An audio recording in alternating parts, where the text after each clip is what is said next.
I stood at the doorway of my daughter's house, trying one last time to pull her back from disaster. Instead, she snapped at me, "Leave, or I'll call the police," her voice shaking with anger, her eyes cold as glass. I just gave a thin smile, turned away, and pulled out my phone to call the realtor. If they were so eager to lose that house, I'd make sure it happened. Before we continue, please subscribe to stay updated on our latest stories. Brandon's face flushed red as he slammed the credit report onto the break room table.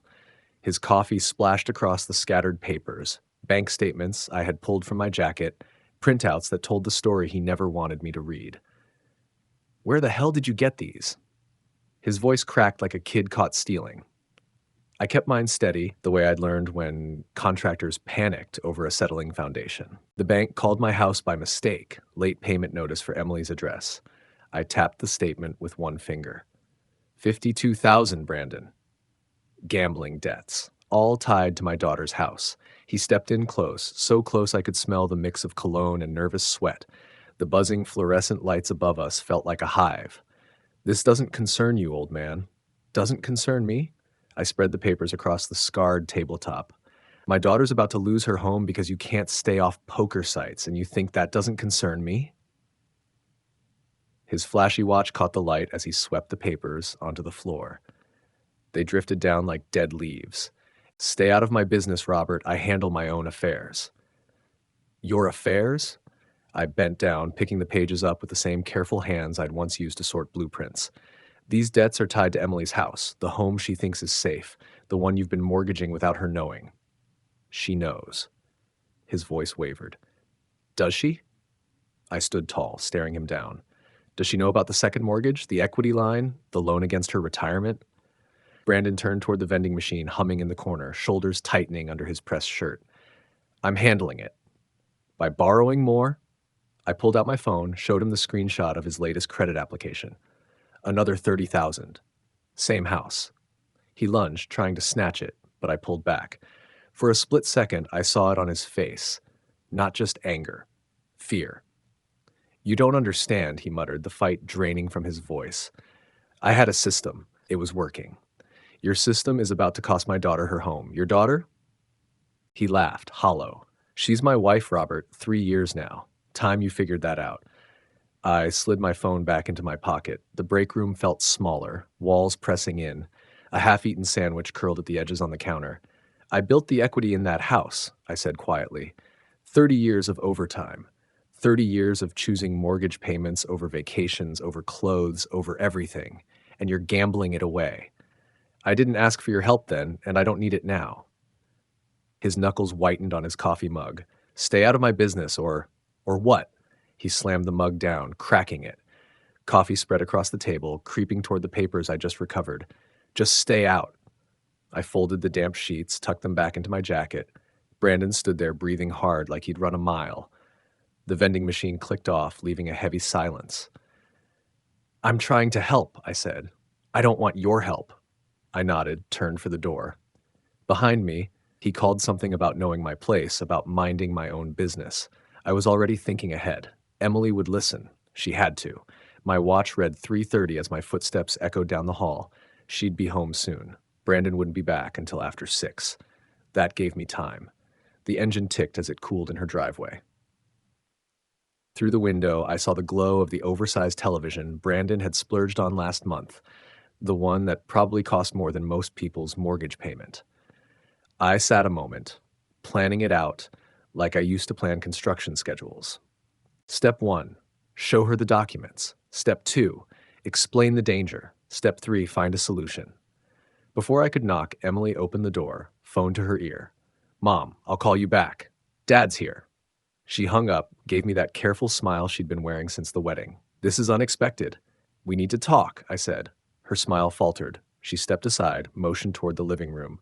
Brandon's gaming gear sprawled across one corner on controllers and empty cans littering the coffee table.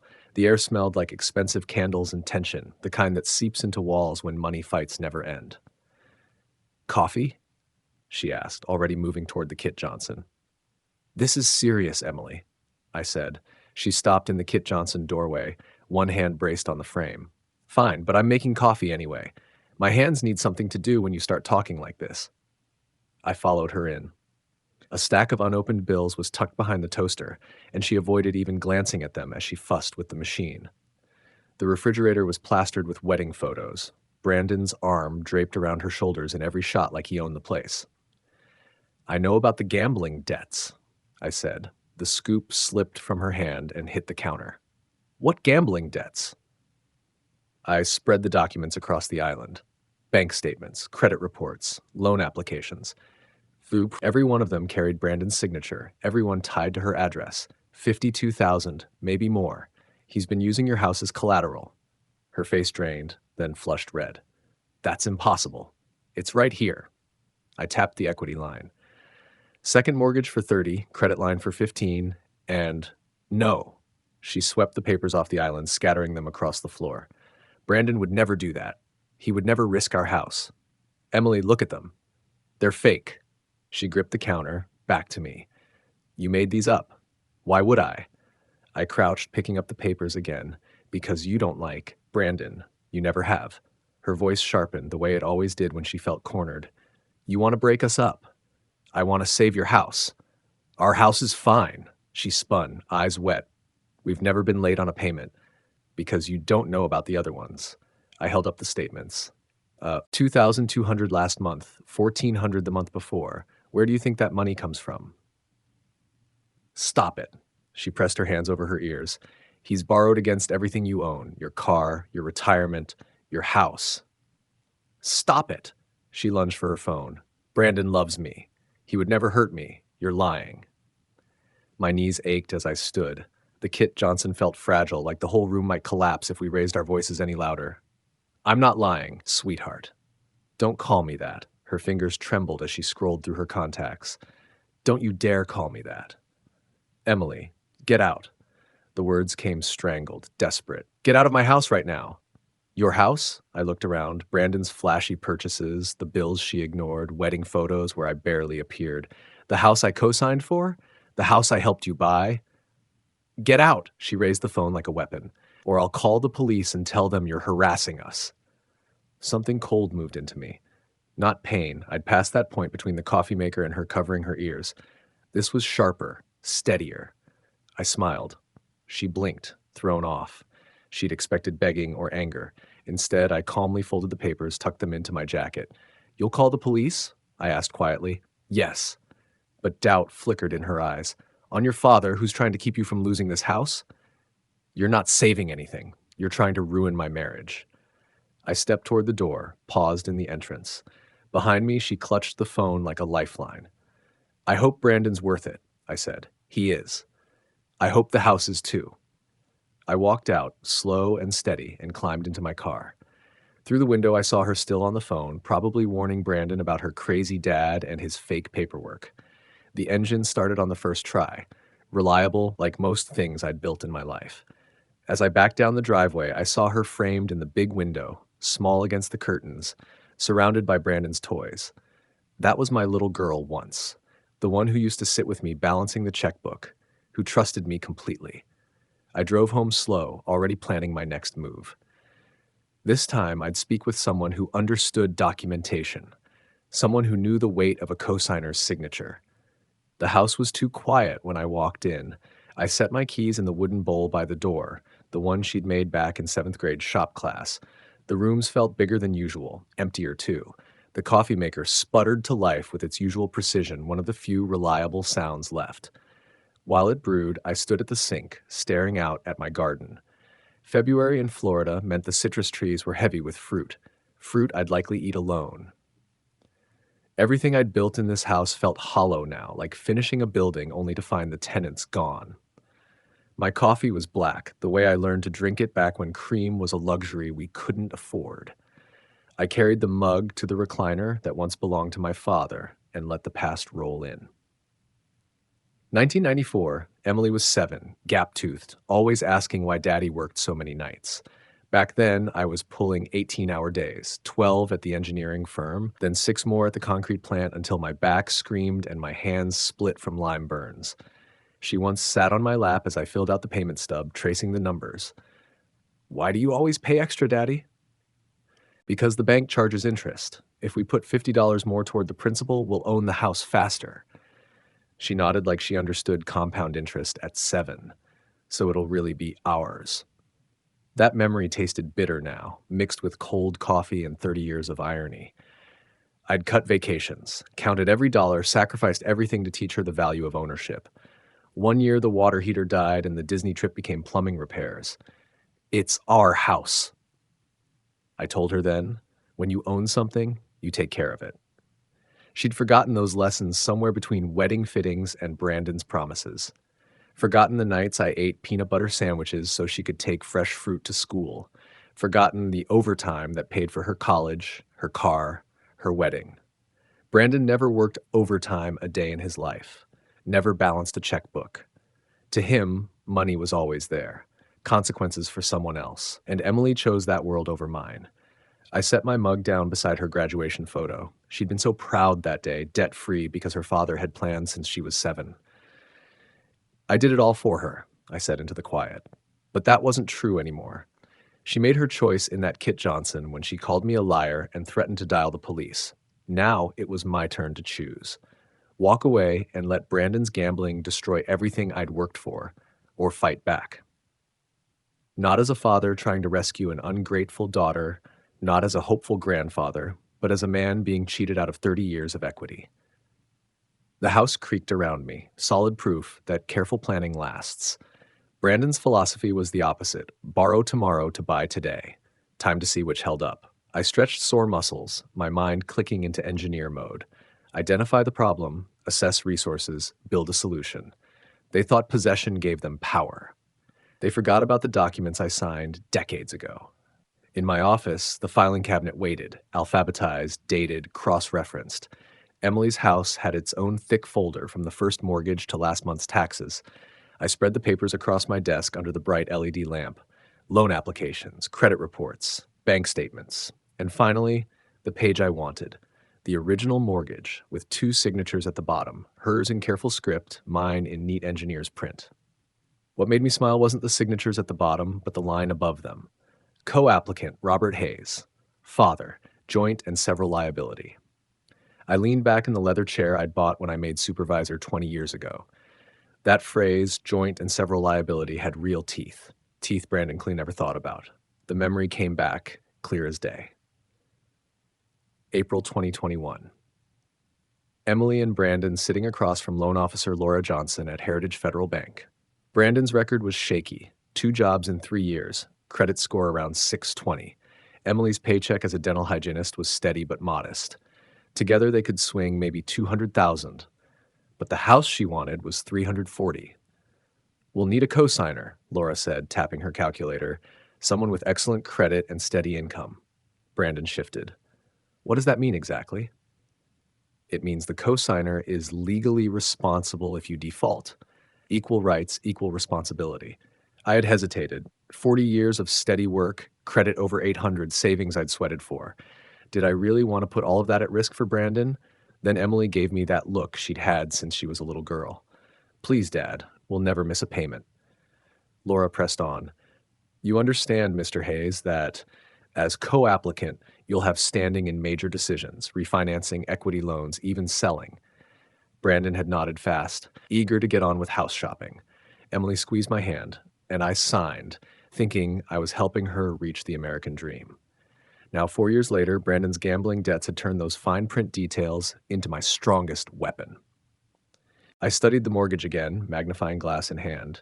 The legal jargon was thick, but I'd spent a lifetime reading contracts.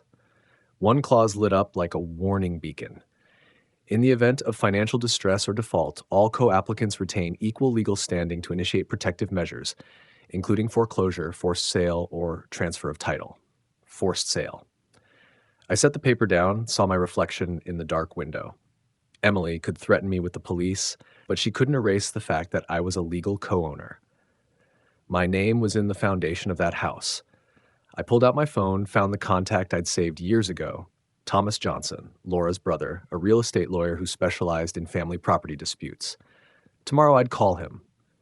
Not as a father begging for his daughter's safety, not as a grandfather dreaming of future kids, as a co-owner protecting his investment. Brandon thought he was clever.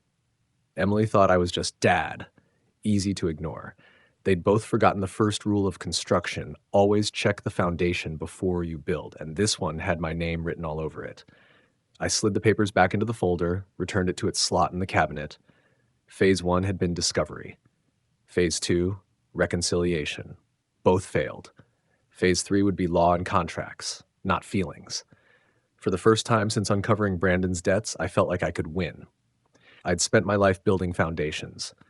I also knew how to tear down a structure when the supports were rotten.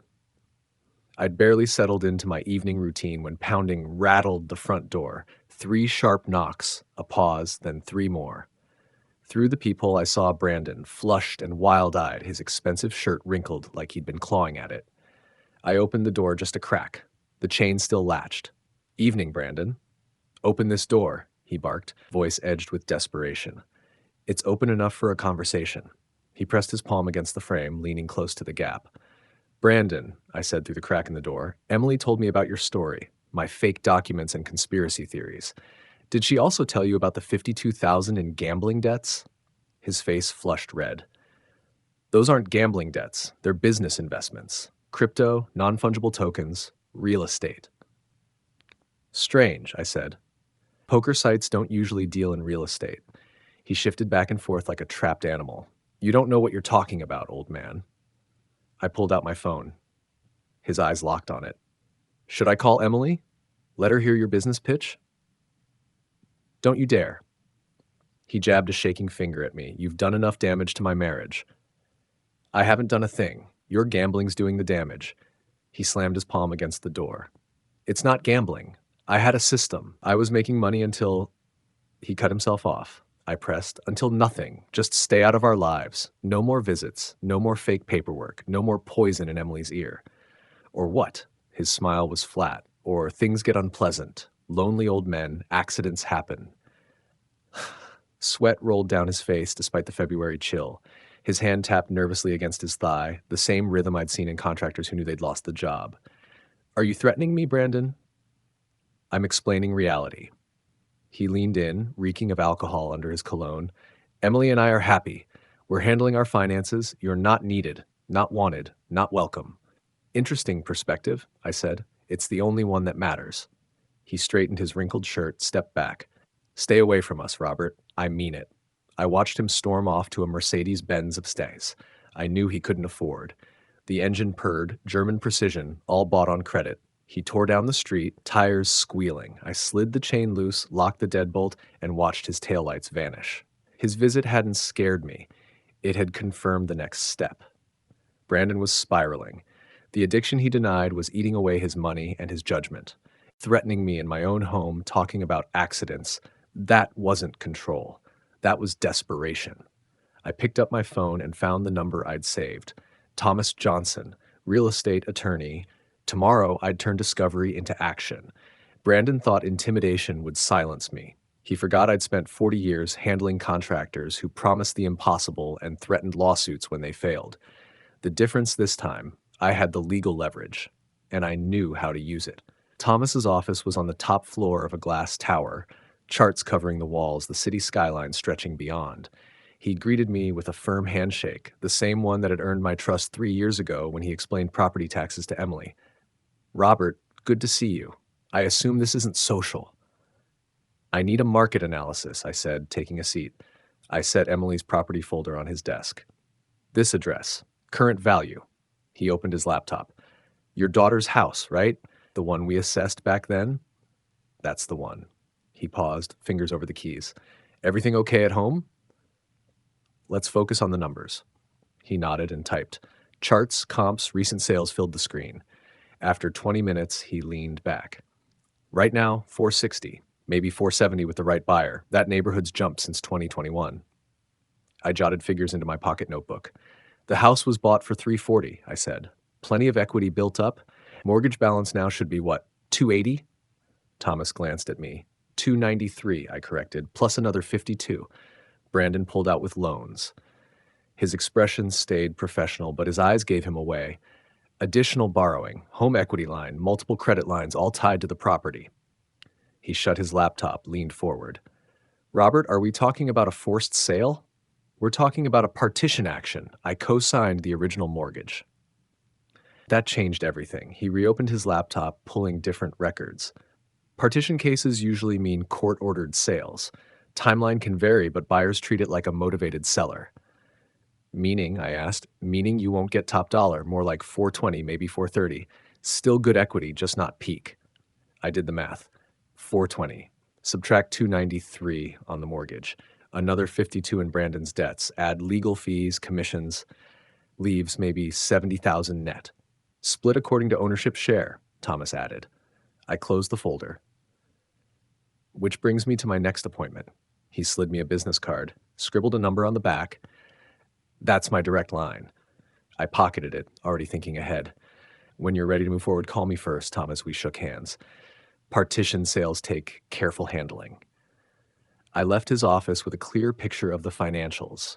Now I needed the legal side. James Carter's office felt heavier, dark wood, shelves of law books that looked used. James was younger than I expected, mid-40s, precise in his movements, the kind of precision you only get from time in a courtroom. Partition cases don't come up much in families, he said, scanning my documents. Usually business partners or inheritance fights. Family makes it messier. People don't argue spreadsheets. They argue feelings. He spread my mortgage papers on the table. As co-applicant, you're more than a guarantor. You're a co-owner, which means Brandon and Emily can't refinance, borrow, or sell without you. These debts already cross that line. What are my options, I asked. Florida law allows partition by sale. It forces a court-ordered sale, splits proceeds according to ownership. He pointed to clauses in the loan. Timeline, 30 to 90 days, depending on court calendar and whether they contest. Once you file, they can't stop the process. I made notes, asked about costs. James was thorough. Filing fee $450 plus service costs. Understand, he said. Once you file, the relationship with your daughter will likely be beyond repair. I thought of Emily raising the phone like a weapon, of Brandon pounding on my door, of 30 years of payments turned into gambling chips. That relationship's already gone, I said. James nodded. We'll file Monday. Driving home, I sorted the next phase like a construction job. Foundation complete, legal prep finished, permits ready. Now came execution, where planning met messy reality. But unlike construction, this had a guaranteed outcome. They would learn cosigners aren't window dressing. Monday came gray and cold, Florida's version of winter. I put on my navy suit, the one from Emily's wedding, and the tie she'd once given me for Father's Day. If we were going to court, I'd dress for it. James met me in the courthouse parking lot, briefcase in hand. Ready? I've been ready since Friday. The courthouse loomed with limestone columns, a place built to remind people of permanence. Inside, metal detectors, security guards, the buzz of lives being sorted into legal categories, divorces, custody fights, criminal arraignments. We took the elevator to the third floor. The clerk's office was busy with printers, computers, clerks processing stacks of documents that would change lives. James spread our petition across a table. Partition by sale, listing me as co-owner, Brandon and Emily as defendants, full property details, current liens. I read every page. My name wasn't Dad anymore. It was plaintiff, co-owner. Legal language that stripped away family excuses. I wrote the check, $450 plus process fees. Cheap compared to watching Brandon burn through 30 years of equity. The clerk stamped the papers, case number CV 2025-192. Initial hearing, April 16th, 9 a.m., courtroom B. The sound of that stamp was final. No more family talks, no more threats, just legal machinery grinding forward. Defendants will be served within 5 business days, the clerk added. They have 30 days to respond. James gathered the certified copies. That's it. The machine is moving. We walked out past people fighting their own battles. In the elevator, James said they'll be served by Friday. Once they're served, they can't refinance or transfer anything, James explained. The list pendants freezes major moves until the case is resolved. Relief settled in me. Not joy, but the steady calm of a man who'd poured a foundation and knew it would hold. In the parking lot, we shook hands. I'll call you after they're served, James said. I drove home slowly, radio low, letting it sink in. For the first time in weeks, Brandon and Emily's choices couldn't touch me. The law would handle it now. At home, I filed the certified copies in Emily's folder, right behind the original mortgage. Everything documented, ready. By Thursday afternoon, the storm hit. Emily's name flashed on my phone while I ate lunch. I let it ring. Minutes later, Brandon, then more. By evening, 7 missed calls, 3 voicemails. Emily's voice trembled. Dad, please. We got papers. I don't understand. Call me. Brandon's came later, angry. What game are you playing, old man? Family doesn't drag each other to court. Then Emily again, crying. Brandon says you're trying to steal our house. That can't be true. Please call me back. I deleted them all. Friday brought a flood of texts. No judge will side with you over family. Dad, I love you, but this is too far. Please don't make me choose. By evening, Brandon's tone turned darker. You're making a mistake bigger than you know. James called to confirm both had been served. I read him the texts. Standard, he said. Panic, denial, then anger. The real question is whether they respond. And if they don't, default judgment. We win automatically. Saturday, I ignored more calls and worked in my garden, pruning citrus trees, letting the physical work clear my head. Sunday's voicemail from Emily sounded rehearsed. Brandon talked to a lawyer. He says this is a bluff. We're ignoring it until you come to your senses. I played it twice, then called James. They're not filing, I said. Perfect, he replied. Let them think it's a scare tactic. Monday came quiet. No calls, no texts. At the courthouse, I checked records. No response from either of them. That evening, I called Thomas to set up the appraisal for court-ordered sale. They're not contesting, he asked. They think it's just family drama. He whistled. That mistake will cost them about $100,000 in equity. Tuesday brought one last voicemail from Brandon, softer now. Look, Robert, maybe things got heated. Why don't you come to dinner? We can work this out like family. I deleted it and poured fresh coffee. Outside the window, my citrus trees hung heavy with fruit, years of patient care producing something solid. Brandon and Emily had chosen to ignore the law. They believed deadlines and contracts were optional. They were about to learn otherwise. In 2 weeks, they'd learn just how wrong they were, but by then, it would be too late. I'd given them every chance to face the problem. They chose debts, threats, and denial instead of responsibility. Now the consequences were coming. James called Wednesday morning while I watered my citrus trees. His careful tone told me it wasn't good news. Can you come by this afternoon? At 2 o'clock, I found him behind a desk piled with case files. Partition disputes turn ugly when people realize they're about to lose their property, he said. Brandon's already made threats. That worries me. He laid out examples, police reports, restraining orders, intimidation. I'm not saying it's certain, but staying in your house may not be wise. The thought hadn't crossed my mind, but it made sense. Brandon's gambling had eaten his money, and now his judgment. Desperate men do desperate things. That evening, I toured apartments near downtown. I wanted furnished, secure, close to the courthouse. Cypress Point Apartments fit. Modest, coded entry, no questions asked. How long? The manager asked. 2 to 3 months, depending on court.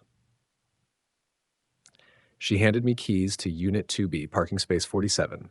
By Thursday night, I had 3 suitcases and a box of legal files packed. The rest stayed behind, the photos on the mantle, the tools in the garage, 40 years of furniture. Friday morning, I loaded my truck, walked through each room one last time, shut off mail, checked every window, and locked the door. The house would wait, like a foundation waiting for new work. The apartment felt strange, generic furniture, no history, but safe. Anonymous. For the first time in weeks, my phone was silent. No threats, no pleading. Only James and Thomas knew where I was, and both were bound to keep it quiet. Brandon and Emily could shout at an empty house. I unpacked into the dresser, choosing safety over chaos. For decades, I'd solved everyone else's problems. Now I was solving mine, and it felt liberating. From the window, I could see the courthouse clock tower 6 blocks away. 1 week later, Thomas texted, appraiser finished, report filed, market confirms projections. 20 minutes later, my phone lit up, Emily, then Brandon. I let both go to voicemail and poured coffee. Emily's message was shaky. Dad, a man came to the house today, clipboard, camera, measuring everything. He said it was court-ordered for a partition sale. Dad, please call me, I'm scared. Brandon's voice followed, furious. What kind of sick game is this, Robert? You sent an appraiser to our house? The neighbors saw him asking questions. Call me back right now. You're embarrassing us. I deleted both voicemails without hesitation, opened my laptop, and logged into the court's filing system. The appraiser's report was already there. $437,000 valuation, loaded with photos and detailed notes. It was professional, thorough, and devastating for Brandon and Emily. My phone buzzed again. A text from Emily. "Dad, please just talk to us. We can work this out." Then one from Brandon. "This has gone far enough. Call me or I'm coming to your house." I smiled to myself. He'd find nothing but an empty driveway and a mailbox forwarding everything to my new address. The calls kept coming all evening. 7 from Emily, 4 from Brandon, each voicemail more desperate than the last. From Emily, "Dad, I drove by your house. Your truck isn't there. Where are you? Why won't you talk to me? I know you're angry, but this is too much." From Brandon, "You can't hide forever, old man." I found out the appraiser was hired by a law firm. This isn't over. By Friday morning, reality hit them. Brandon's voicemail sounded different, smaller, scared. I talked to a lawyer. He says you can actually force us to sell our house, that we should have responded to the court papers. "Robert, please, can we meet somewhere? Can we figure this out?" That afternoon, I sat in the courthouse law library reading case after case. Partition disputes all ended the same way. Documents, signatures, ownership percentages, feelings didn't matter. Property law ran on procedure, not family excuses. Saturday, they tried again, this time by email. From Emily, "Dad, I was wrong to threaten the police. Maybe Brandon borrowed too much, but forcing us to sell will destroy us, our credit, our marriage, our future. Please don't do this." From Brandon, "Look, I admit I have a gambling problem. I'll get help, counseling, Gamblers Anonymous, whatever you want. Just stop the lawsuit. We'll pay you back over time." I forwarded both emails to James with one note: "For the file." Sunday night, my phone rang 15 times. I turned off the ringer and went to bed early. Monday morning brought better news. Thomas called. 3 cash buyers already submitted offers. They want quick closings. Highest is $425,000. $10,000 below appraisal, but guaranteed 30-day closing. While I spoke with him, Brandon tried calling again. His voicemail this time carried Emily's sobs in the background. His voice sounded broken. "Robert, I know you can hear me. We drove around looking for your truck. Ask the neighbors. No one knows where you are. It's like you vanished on purpose." A long pause, then, "We're going to lose our house, aren't we? The lawyer says it's too late. 30 days. We have 30 days to find somewhere else to live." Another pause. "I'm sorry. Emily's sorry too. We were wrong. The gambling, the threats, telling you to stay away. But please, don't make us homeless. We're family." I saved the voicemail and sent it to James. Evidence of acknowledgement. Family. They found that word again now that consequences were closing in. But where was family when Emily threatened to call the cops on me? Where was family when Brandon stood at my door, reeking of liquor, hinting about accidents? Where was family when my daughter chose his debts over 30 years of my sacrifice? Now, staring at the reality of losing their home, they remembered. Too late. The process would keep moving. The house would sell. The proceeds would be divided. Justice would come, not through emotion, but through law. That night, I cooked a quiet dinner in my temporary apartment, looking at the courthouse clock tower through the window. I felt the steady satisfaction that comes when a plan works exactly as intended. Tuesday morning, the for sale sign went up. I didn't need to see it happen. It happened while I was at the bank, depositing a small consulting check from my old employer. Thomas called with photo confirmation. The for sale sign was up, complete with a multiple listing number and a rider marked "Motivated Seller." "We already have showings this afternoon," he said. 2 cash buyers, 1 investment group. The below market price is attracting heavy interest. I asked him to send me the photos. My laptop soon filled with images of Emily's house, technically theirs, but legally more complicated than they'd ever understood. The photography was professional, making every room look bigger and brighter. Brandon's gaming setup had been shoved into corners. Emily's decorations stripped down to generic staging. Their home was now a commodity, exactly what it had always been in the eyes of the law. By Wednesday, certified mail reached my apartment, official notice of the partition sale. It laid out timelines, buyer requirements, and closing procedures. They had 30 days to leave voluntarily or the sheriff would assist. I forwarded the packet to James. "Everything's proceeding normally," he told me over the phone. "No motions to contest, no delays filed. That either means they've accepted reality or they're planning something desperate." "Can they stop the sale?" I asked. No, the process is locked in. Thursday afternoon brought another update from Thomas. We've accepted the cash offer. 425 15-day closing, no contingencies. After fees, commissions, and the outstanding mortgage, your net will be about 78,000. 78,000. Not a fortune, but solid compensation for 3 decades of payments on a house I'd never lived in. Money earned the right way, through the law, not emotional blackmail. When do they need to be out? I asked. April 26th. Closing is the 28th. We need the house empty for the final walkthrough. I wrote the dates on my calendar, feeling something shift inside me. Not joy, just the calm you get when a complex project is finally on schedule. Friday brought a surprise. Mrs. Thompson, my old neighbor, called. Your daughter's sitting on your porch, she said. Been there an hour, crying, checking her phone. Left a note under your door. I drove over that evening. The note was in Emily's handwriting, shaky where it was usually neat. Dad, I know you're avoiding us, but we're out of time. We found an apartment but need first month, last month, deposit, moving costs. Brandon's trying for a loan but his credit is wrecked. Please talk to us. We'll be homeless in 3 weeks. Your granddaughter, Emily. She signed it, your granddaughter Emily, as though reminding me of our bond would erase court orders and legal documents. I filed the note with the rest of my case records and went back to my apartment. The weekend passed quietly. No more calls, no more texts. They'd run out of ways to reach me. Sunday evening, Thomas called. Closing is Thursday, April 29th, 10 a.m. Bank attorney, buyer's attorney, me. You don't have to come if you'd rather not. I'll be there. Good. Bring photo ID and social security card. We'll handle the rest. April 26th arrived gray and windy. From my apartment window, I saw moving trucks scattered across the streets below, people relocating, starting over. I wondered if Brandon and Emily had managed to secure their own truck, their own apartment, their temporary landing place. My phone stayed silent. No pleas, no apologies. By then, they must have realized our relationship had shifted from family to legal adversaries. And in court, emotion didn't count for anything. On Thursday morning, I put on my Navy suit, gathered my ID, and headed downtown. The courthouse felt like every construction site I'd ever worked. Orderly, deliberate, predictable. The closing was in a sterile conference room under fluorescent lights. Stacks of documents waited for signatures. Proceeds to plaintiff Robert Hayes, the bank attorney read aloud, $78,437. I signed where instructed, watched as 4 decades of effort and sacrifice were condensed into electronic transfers and stamped paperwork. By noon, my phone buzzed with confirmation. The deposit cleared. It was the largest sum I'd seen in years since before retirement.